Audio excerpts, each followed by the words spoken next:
Bom, bom dia. Eu venho falar de Ember.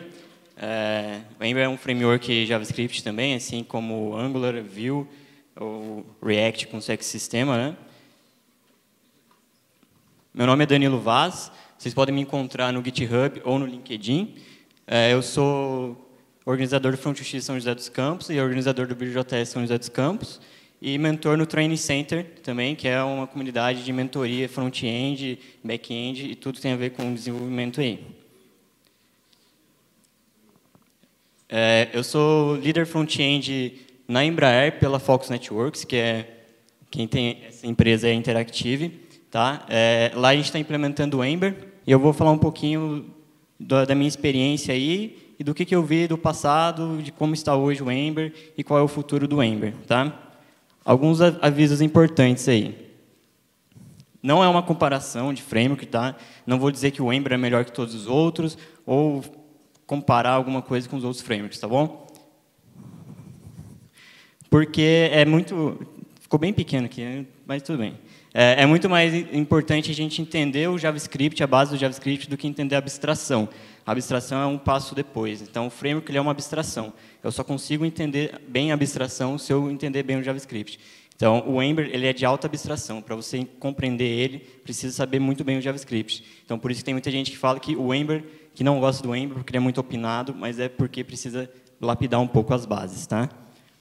Bom, o Ember foi criado pelo Yehuda Katz e pelo Tom Dale em meados de 2011. Na verdade, se chamava Sprout Core, não se chamava Ember. Sprout Core era uma empresa e Sprout Core era um framework deles. O Facebook acabou comprando o Sprout Core, era uma empresa da Apple, e o Yehuda Katz acabou saindo de lá. Nessa época, ele era core team do Rails também, e ele acabou puxando o Sprout Core de lá e criando o Ember, né? E logo depois mudou para Ember, o nome.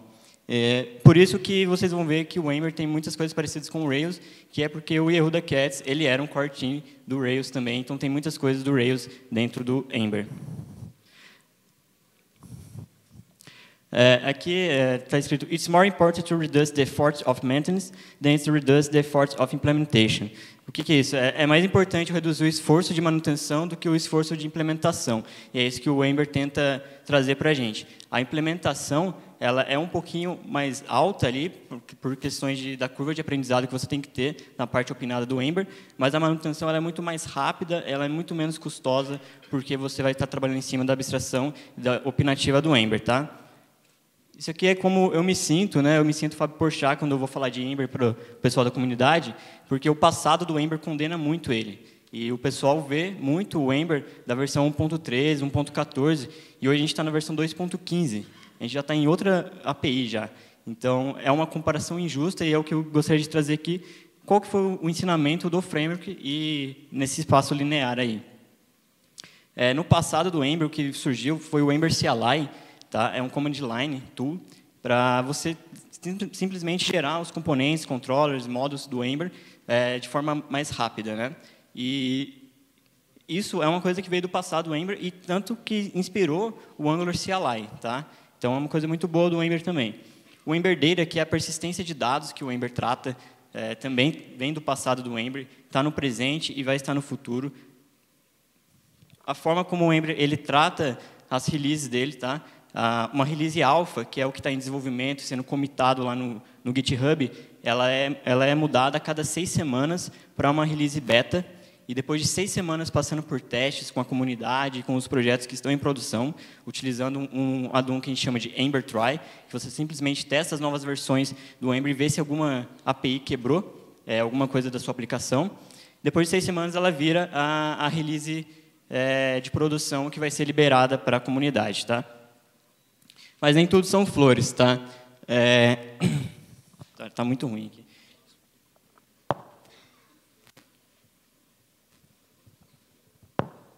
Bom, acho que melhora um pouco. Antigamente, no Ember, você não tinha uma separação coerente das responsabilidades, tá? Você colocava controller, template, tudo no mesmo lugar ali. E muitas vezes acabava gerando um código extremamente horrível para se dar manutenção, certo? E hoje, isso é o que eu gero com o Ember. Tá? A versão 2.15 não gera nada de totalmente anomálico ali, você gera simplesmente HTML e pode usar o Handlebars para tratar os dados que são dinâmicos, ok? O Two-Way Data Bind, o Ember ele era um framework com Two-Way Data Bind por default, assim como muitos outros. Em 2011 até 2013, o Angular também o utilizava. E isso era bom na época, mas a gente começou a perceber que as aplicações cresciam e isso não dava resultado de performático. Tanto que a gente tinha que utilizar o bind ATTR ali para poder falar que aquilo era uma aplicação, um dado que seria executado pela aplicação.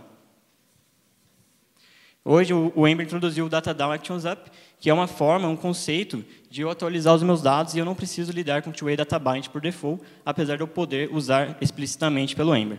Okay? E aqui é questão de performance, eu tenho o Ember aqui embaixo, o verdinho, e aqui ele é o mais lento de todos. Só que aqui está comparando o Preact View com o Ember 1.14. É incoerente, porque o Ember estou na versão 2.15. Então, não tem como comparar um framework, a versão antiga do framework com versões novas. Então, esse é um outro ponto também que a comunidade não vê. E aqui está a nossa nova UI Engine, que é o Glimmer JS, que é basicamente um Preact ou um React, que você também consegue utilizar só para componentização, que ele, inclusive, ele está em azul ali, ele consegue ser mais rápido do que o Preact no render, que está em verde. Tá? E no Initial Render, ele é pau a pau com o Preact na renderização. Então, está se tornando muito performático. O Ember, sim, não é mais um dos frameworks mais lentos do mercado. Aqui é o file size, né, o tamanho do projeto Ember final. Hoje, sim, o Ember ele é maior do que todos os outros. O Glimmer está ali em segundo, ele é um pouquinho mais pesado só que o Preact, mas ele é até mais leve do que o Vue. E isso é algo que o quartinho do Ember está trabalhando em cima para melhorar esse tamanho do arquivo final, certo? Outra coisa que os desenvolvedores reclamam é o Custom Object Model, é que eu acabo gerando um código em cima de um objeto customizado do Ember, e não em cima de uma classe S6 default, certo?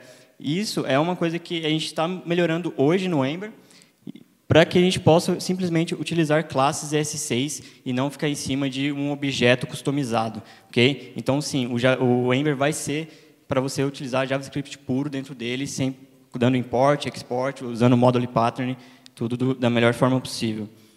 O Ember, sim, ele sempre foi considerado um monolito, certo?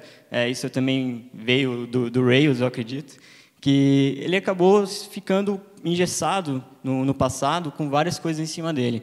E a comunidade do Core Team, percebendo isso, hoje tem um esforço muito grande para modularizar o Ember.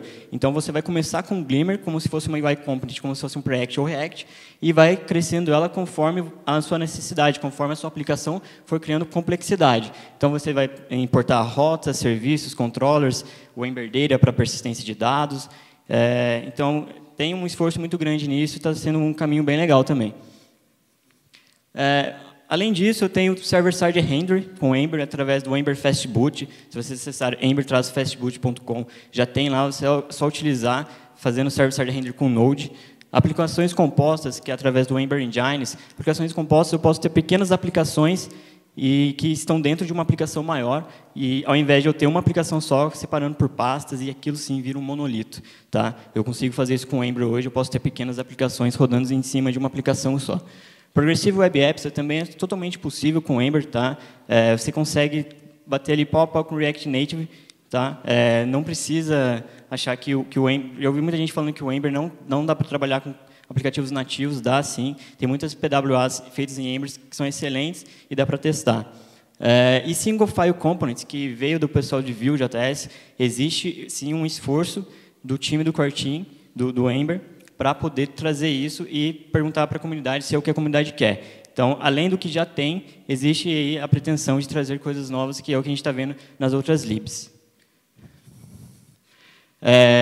Aí todo mundo fala para mim, o Ember me ingessa, tá? Mas, cara, o Ember não ingessa, é só saber usar.